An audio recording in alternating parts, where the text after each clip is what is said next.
चलिए first current affair देखते हैं। दक्षिण एशिया के सबसे बड़े hospitality company Indian hotels company IHCL के अनुसार प्रतिष्ठित ब्रांड ताज को ब्रांड फाइनेंस द्वारा दुनिया भर में सबसे मजबूत होटल ब्रांड का दर्जा दिया गया है दोस्तों। ठीक है, IHCL याद रखना। सेकंड, महाराष्ट्र के सांगली जिले के ताड़ासर गांव के किसानों से सोर्सिंग के बाद ड्रैगन फ्रूट की एक खेप को निर्यात किया गया है। जो महाराष्ट्र जिले से सांगली जो जिला है दोस्तों, उसके ताड़ासर गांव के किसानों से बड़े सोर्सिंग के बाद ड्रैगन फ्रूट की बड़े पैमाने में निर्यात की गई है दोस्तों। ठीक है, सेकंड था।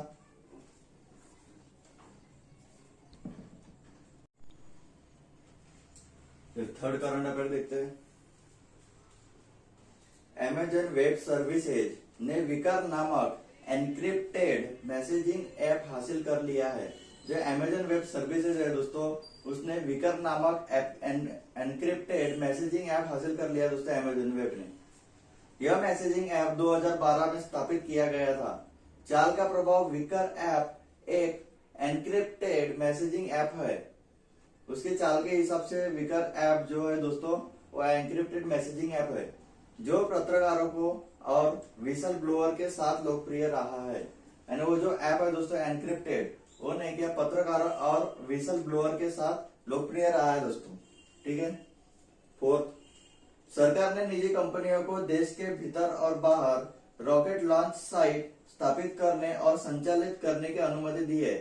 सरकार ने क्या किया दोस्तों, जो छोटी छोटी कंपनियां हैं उसको क्या किया है, देश के भीतर और बाहर रॉकेट लॉन्च साइट स्थापित करने और संचालित करने की दोस्तों क्या की है, अनुमति दी गई है।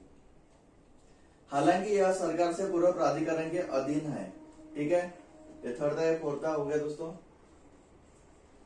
Current affair.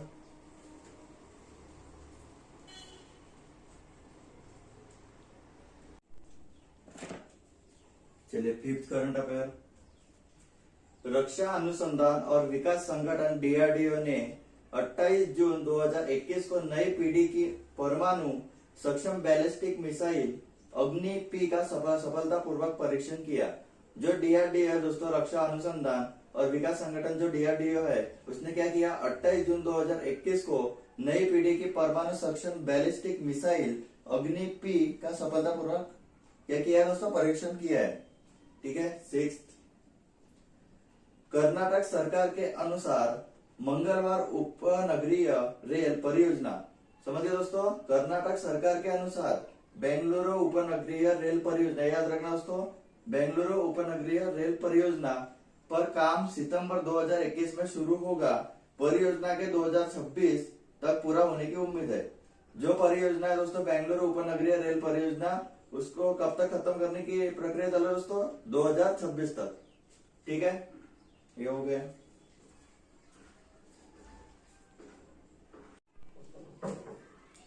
Seventh, China lysis report के अनुसार पारंपरिक रूप से सोने में निवेश करने वाले भारतीय अब क्रिप्टो करेंसी में निवेश कर रहे हैं। आपने सुना होगा दोस्तों, अभी क्रिप्टो करेंसी का कितना क्रेज चालू है विदेश में, तो उसका ही एक ये है एग्जांपल।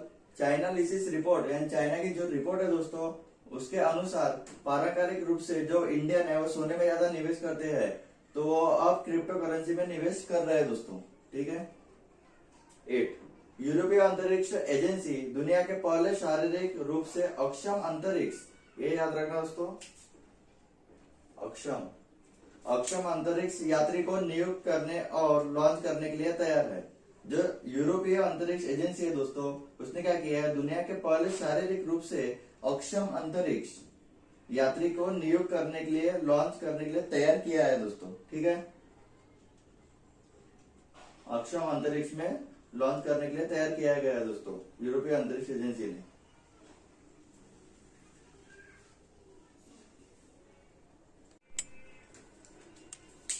नेक्स्ट करंट अफेयर देखते हैं दोस्तों। सरकार ने इलेक्ट्रिक वाहनों को अपनाने की अवधि, भारत में इलेक्ट्रिक वाहन के तेजी से अपनाने और विनिर्माण चरण फेम चरण को 2 साल तक बढ़ाने का फैसला किया है। अभी इंडिया में देखे दोस्तों, इलेक्ट्रिक वाहनों का बहुत क्रेज चालू है दोस्तों, तो उसी के बारे में इसमें बताया गया है। क्या बताया गया, देखिए एक बार फिर से। सरकार ने इलेक्ट्रिक वाहनों को अपनाने की अवधि, भारत में इलेक्ट्रिक वाहनों के तेजी से अपनाने और विनिर्माण चरण फेम चरण को 2 साल तक बढ़ाने का फैसला किया है। जो फेम चरण है दोस्तों याद रखना, 2 साल तक बढ़ाने का फैसला किया गया है दोस्तों।